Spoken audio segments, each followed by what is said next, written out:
నమస్తే, this is Murthy from Visakhapatnam. Seethammadhara Anjaneya Swamy statue అండి.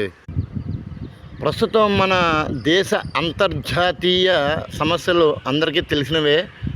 పాకిస్తాన్తో ఏర్పడిన ఈ విభేదాలు అంతకంతకి తీవ్రరూపం దాల్చి అది యుద్ధంగా పరిణమించిన విషయం మీకు తెలిసిందే.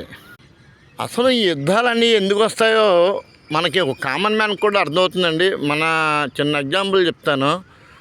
అంటే మన ఇంట్లో ఉంటాం, మన పక్కింటి వారితో చిన్న చిన్న ఇగో అంటే అహంకార పూరితం. కొంతమంది ఆస్తి కోసం అనుకుంటే, కొంతమంది పరువు కోసం, కొంతమంది ఇంకోటి.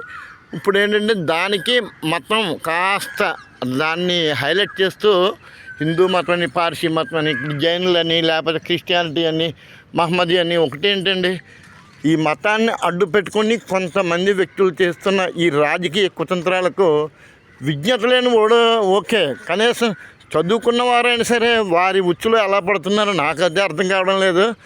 అంటే మనిషి పురాతన కాలం నుంచి, ఆది కాలం నుంచి, రాతి యుగం నుంచి వచ్చాడు. అప్పటికిప్పటికి ఎంత మార్పు వచ్చిందండి, ఎంత రావాలి మనలో వైవిధ్యం అనేది. అన్ని రకాలుగా అభివృద్ధి చెందుతున్నాం. పనికి మాలిన విషయాలని హైలైట్ చేస్తూ పనికొచ్చే విషయాలనేమో పక్కకు పెట్టేసి ఈ మతం అనేది కూడి పెడుతుందా, గుడ్డ పెడుతుందండి. సర్వే జనా సుఖినో భవంతు అనుకుంటే ఏం లేదు కదా. అటువంటిది కొంతమంది చేసిన ఈ కుతంత్రాలకు దేశాలు బలైపోతున్నాయి. ఇప్పుడు ఒక యుద్ధం వస్తుందంటే ఏముందండి, ఎంత నాశనం, ఎంత అభివృద్ధి ఎంత వెనక్కిపోతుంది. ఇన్ఫ్రాస్ట్రక్చర్కి ఖర్చు పెట్టవలసిన అమౌంట్ అంతా ఈ యుద్ధాలకి వాడవలసి వస్తుంది. ఒక యుద్ధం జరిగితే నష్టం అంతా ఇంత కదండి, చాలా ఘోరంగా ఉంటుంది. అది తెలియదు, మీకు అందరికి తెలిసిందే.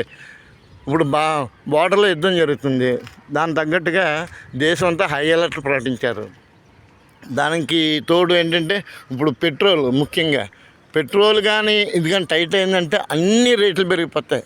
ఇప్పుడు ఒకరినొకరు దోచుకోవడం, నిత్యావసర వస్తువులు కూడా చాలా ఘోరంగా ఉంటాయి పరిస్థితి. ఈ నేపథ్యంలో కాకపోతే మనిషికి యుగోస్ ఉండొచ్చు, కానీ నాది గొప్ప నీది గొప్ప అనేది కాస్త హద్దుల్లో ఉంటే ఏదైనా బాగుంటుందండి. ఈ నేపథ్యం ఇప్పుడు ముఖ్యంగా కంక్లూడ్ చేసేది ఏంటంటే, ఇప్పుడు భారత పాకిస్తాన్ మధ్య విభేదాలు చాలా తీవ్ర రూపం దాల్చాయి. యుద్ధం అది అనివార్యం అయ్యింది.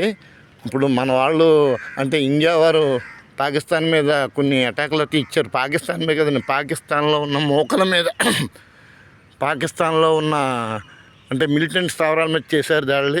ప్రతీకారంగా పాకిస్తాన్ కూడా మన మీద చేయొచ్చు. మనం ఇండియాలో ఉన్న ముఖ్యమైన ప్లేసుల్లో వైజాగ్ కూడా ఒకటి ఉంది.